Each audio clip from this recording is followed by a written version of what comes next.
வணக்கம். ரொம்ப எளிமையா வீட்லயே நம்மளை சுத்தி கிடைக்கக்கூடிய பொருட்களை கொண்டு எப்படி ஒரு குளியல் பொடி பண்ணலாம் அப்படின்றது தான் இந்த வீடியோல நம்ம பார்க்க போறோம். ஏற்கனவே நம்மளோட சேனல்ல பிறந்த குழந்தைகளுக்கான ஒரு குளியல் பொடி எப்படி பண்ணலாம் அப்படின்றது பார்த்திருப்போம். பார்க்காதவங்க கண்டிப்பா அந்த வீடியோவும் பாருங்க. இந்த குளியல் பொடி பார்த்தோம்னா ஆண்கள், பெண்கள், குழந்தைகள், பெரியவங்க எல்லா வயதினருமே பயன்படக்கூடிய ஒரு குளியல் பொடியா இருக்கும். இது எப்படி பண்ணலாம் அப்படின்னு பாக்குறதுக்கு முன்னாடி நம்ம சேனலுக்கு என்ன சப்ஸ்கிரைப் பண்ணிக்கோங்க. கீழே இருக்கக்கூடிய அந்த பெல் பட்டனையும் கிளிக் பண்ணிக்கோங்க. வீட்லயே இருக்கக்கூடிய சில பொருட்களையும் சாதாரணமா நம்மளை சுத்தி கிடைக்கக்கூடிய சில பொருட்களையுமே வச்சு இந்த குளியல் பொடி எப்படி பண்ணலாம் அப்படின்றது பார்க்கலாம். இந்த குளியல் பொடி செய்யறதுக்கு என்னென்ன பொருட்கள் தேவை அப்படின்றது நம்ம பார்க்கலாம். முதல்ல எடுத்துக்கிறது பச்சை பயிறு. இந்த பச்சை பயிறு பார்த்தோம்னா தோல்ல ஏற்படக்கூடிய தொற்றுகளை எதிர்த்து போராடுறதுக்கு நமக்கு உதவி செய்யுது. அது மட்டும் இல்லாம நம்மளுடைய சருமத்தை மென்மையா வச்சுக்கிறதுக்கும் உதவுது. அடுத்ததா நம்ம கடலைப்பருப்பு எடுத்துக்கலாம். பொதுவாக எல்லார் வீட்லயுமே பச்சை பயிறு, கடலைப்பருப்பு இருக்கும். இந்த கடலைப்பருப்பு பார்த்தோம்னா தோல்ல வரக்கூடிய அந்த வறட்சி, அப்புறம் அரிப்பு மாதிரியான பிரச்சனைகளுக்கு ஒரு சிறந்த மருந்தா இருக்கும்.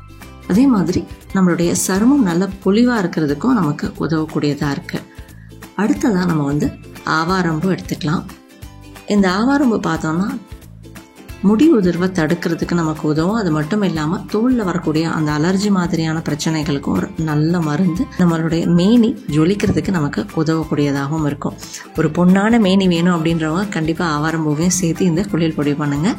இதுல சேர்க்கக்கூடிய இந்த ஒவ்வொரு மூலிகைகளும் நல்லா சுத்தம் செஞ்சு நம்ம எடுத்துக்கிறது ரொம்ப அவசியமானது. இந்த பாசி பயிறு, கடலைப்பருப்புல எல்லாம் பார்த்தோம்னா சீக்கிரமா வண்டு வந்துடும். அந்த மாதிரியான வண்டு வந்த பொருட்களை சேர்க்காம நம்ம புதுசா வாங்கின பொருட்களை சேர்க்கறது ரொம்ப நாள் இந்த குளியல் பொடி நல்ல வாசனையோட பலனையும் கொடுக்கும். அடுத்ததா ரோஜா இதழ்கள்.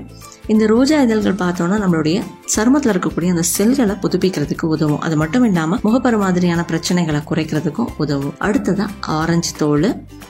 இந்த ஆரஞ்சு தோலும் நம்மளுடைய செல்களை புதுப்பிக்கிறதுக்கு நமக்கு பெரிய அளவில் உதவக்கூடியதா இருக்கும். சருமத்தினுடைய நிறத்தையும் சீரமைக்கிறதுக்கு உதவும். அடுத்ததா கொஞ்சமா நல்லா காய வச்ச சம்பங்கி பூவை எடுத்துக்கிறேன். இந்த சம்பங்கி பூ பார்த்தோம்னா தோல் நிறத்தை நமக்கு மேம்படுத்துறதுக்கு உதவும். இயற்கையான நிறத்தையும் நமக்கு மெருகேற்றி கொடுக்கும். நல்ல ஒரு பொலிவையும் கொடுக்கறதுக்கு உதவும். சருமத்தில் வரக்கூடிய அலர்ஜி மாதிரியான பிரச்சனைகள், அங்கங்க சில பேருக்கு பார்த்தோம்னா கருந்திட்டுகள் இருக்கும். இதெல்லாமே போக்குறதுக்கு இந்த சம்பங்கி பூக்கள் நமக்கு உதவும். முகப்பருவை கட்டுப்படுத்துறதுக்கும் உதவும். சருமத்தில் வரக்கூடிய அந்த பாக்டீரியா தொந்தரவுகளை எதிர்த்து போராடுறதுக்கும் நமக்கு இந்த சம்பங்கி பூக்கள் உதவும். அடுத்ததா குப்பை மேனி. குப்பை மேனி எல்லாருக்குமே தெரியும். நம்மளுடைய மேனியில இருக்கக்கூடிய எல்லா விதமான அழுக்கு, குப்பை, சருமத்தில் வரக்கூடிய பாதிப்புகளையும் போக்குறதுக்கு ஒரு அற்புதமான மருந்து இந்த குப்பை மேனி. உடல்ல ஏற்படக்கூடிய அந்த அரிப்பை தணிக்கிறதுக்கும் தோலினுடைய நிறத்தை சீரமைக்கிறதுக்கும் உதவும். அடுத்ததா பூவரசு இலைகள் எடுத்துக்கிறேன்.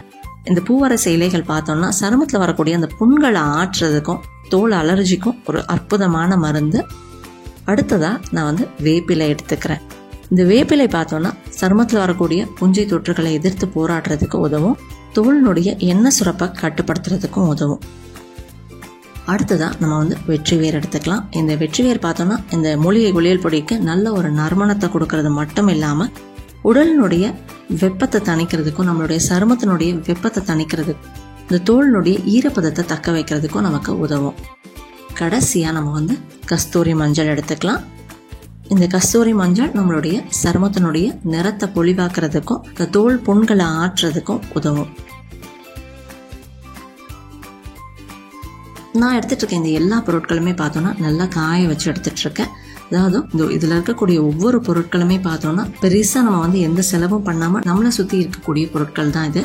இதுல எது உங்களுக்கு கிடைக்குதோ அதை நீங்க பயன்படுத்திக்கலாம். எது கிடைக்கலையோ அதை நம்ம விட்டுறலாம். பொதுவா பச்சை பயிறு, கடலைப்பருப்பு, ரோஜா இதழ்கள், ஆரஞ்சு தோல், குப்பைமேனி இலைகள், வேப்பிலை, வெற்றிவேர், கஸ்தூரி மஞ்சள்லாம் எல்லா இடத்துலயுமே நமக்கு கிடைக்கும்.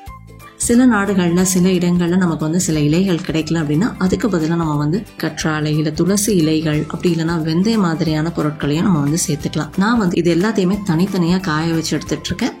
ஏன்னா ஒவ்வொன்றும் ஒவ்வொரு மாதிரியான ஈரப்பதத்தை கொண்டு இருக்கும். பொதுவாக பார்த்தோம்னா ஆரஞ்சு தோள்கள் 1 வாரம் ஆகும் காயறதுக்கு. இதே வேப்பிலைலாம் ஒரு 2-3 நாளே நமக்கு நல்லா காஞ்சு எடுத்துக்கலாம். அதனால தனித்தனியா நம்ம இதை காய வச்சு எடுத்துக்கலாம். நம்ம அரைக்க போறதுக்கு முன்னாடி இது எல்லாத்தையும் ஒன்னா சேர்த்துக்கலாம். நல்லா காஞ்சிடுச்சா அப்படின்றத பார்த்துட்டு இதை எல்லாத்தையும் ஒன்றா சேர்த்துக்கோங்க. ஒன்றா சேர்த்துக்கிட்டதுக்கு அப்புறமா குறைஞ்ச அளவு தான் இருக்குது அப்படின்னா வீட்லேயே கூட நம்ம மிக்சியில் அரைச்சிக்கலாம். அதிகமாக நம்ம பண்ணும்பொழுது இல்லை மில்லில் கொடுத்து நம்ம அரைச்சி வாங்கிக்கலாம்.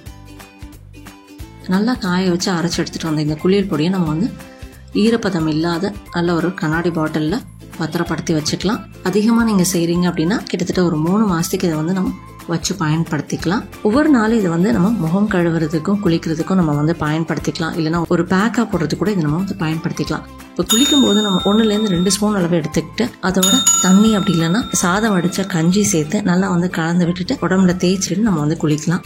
இதே நம்ம ஒரு பேக்காக போடுறோம் அப்படின்னா ஒரு ஸ்பூன் இல்லைனா 2 ஸ்பூன் எடுத்துக்கிட்டு அதோட வந்து தயிர் இல்லைன்னா பால் சேர்த்துட்டு நல்லா வந்து கலந்து விட்டுட்டு நம்ம வந்து முகத்தில் நல்லா அப்ளை பண்ணிவிட்டு ஒரு அரை மணி நேரம் கழித்து நம்ம முகம் கழுவலாம்.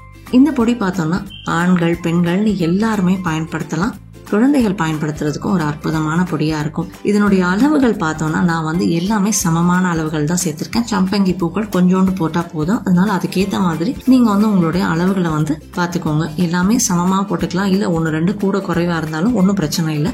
உங்ககிட்ட எது இருக்கோ அதுக்கேற்ற மாதிரி தயாரித்து பயன்படுத்திக்கிறது சிறந்தது. இதில் இருக்கக்கூடிய நிறைய பொருட்கள் நல்ல ஒரு நறுமணத்தை கொடுக்கும். அதே மாதிரி வெற்றிவேர் இந்த மூலிகை குளியல் பொடிக்கு நல்ல ஒரு நறுமணத்தை கொடுக்கறது மட்டும் இல்லாமல் நம்ம குளிச்சதுக்கு அப்புறமும் நீண்ட நேரத்துக்கு வேர்வை நாற்றம் இல்லாமல் நல்ல ஒரு நறுமணத்தையும் கொடுக்கும். ரொம்ப எளிமையாக இருக்கக்கூடிய பொருட்களை கொண்டு எப்படி வந்து ஒரு மூலிகை குளியல் பொடி பண்ணலாம் அப்படின்னு பார்த்தோம். செஞ்சு பார்த்துட்டு எப்படி இருக்கு அப்படின்றது கமெண்ட் பண்ணுங்க. இந்த வீடியோ பயனுள்ளதாக இருந்ததுன்னா லைக் பண்ணுங்க, கமெண்ட் பண்ணுங்க, உங்க நண்பர்களோட பகிர்ந்துக்கோங்க. நம்ம சேனலுக்கு என்ன சப்ஸ்கிரைப் பண்ணிக்கோங்க. என் ஆரோக்கியம், என் குடும்பத்தின் ஆரோக்கியம், என் சமூகத்தின் ஆரோக்கியத்திற்கான பயணம் இது.